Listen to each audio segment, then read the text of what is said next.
And joining us now on This Is the Day, Justina Hausmann Kopp is with us. She's here to talk about her experience as a Black cradle Catholic based in Minnesota. She's also a wife and mom to quadruplets.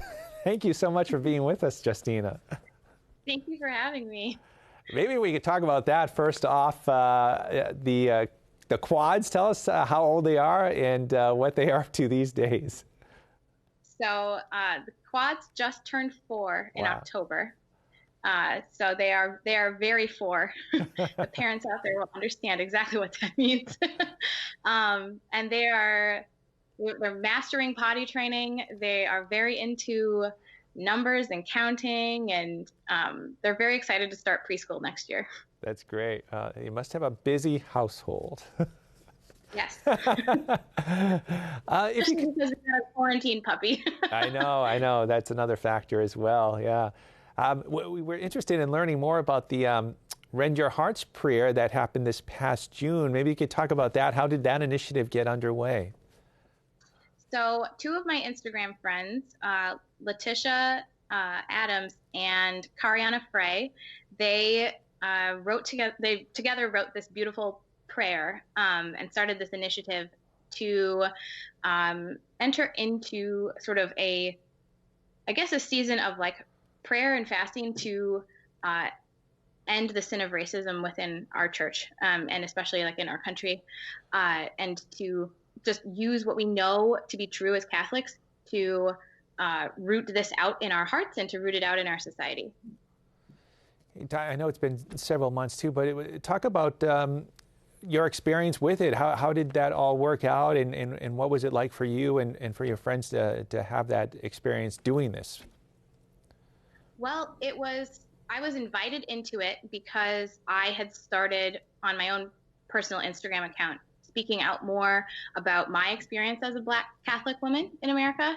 And so then this small group of Catholic women on Instagram sort of came together, and most of us are moms and married and like lead very busy lives in that regard. But we all came together and sort of decided like, okay, what's the best way to bring this to the people that need to hear it the most?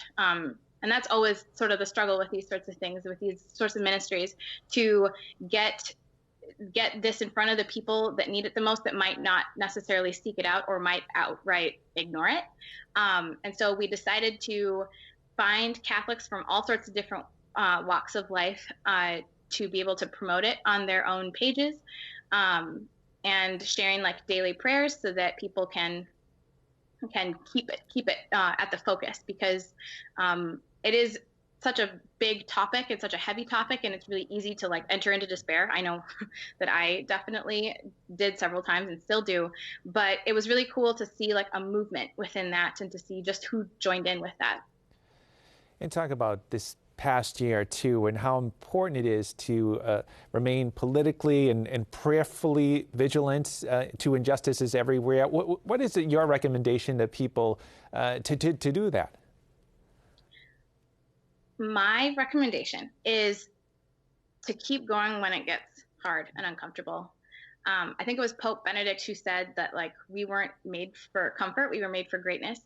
And the whole heart of that is that, especially when it comes to the topic of racism, that learning these things and understanding these things, and taking them to heart and taking them to prayer, sometimes is going to hurt, and you're going to want to stop, but to really persevere and to turn to the saints, and to understand that you're not doing it alone.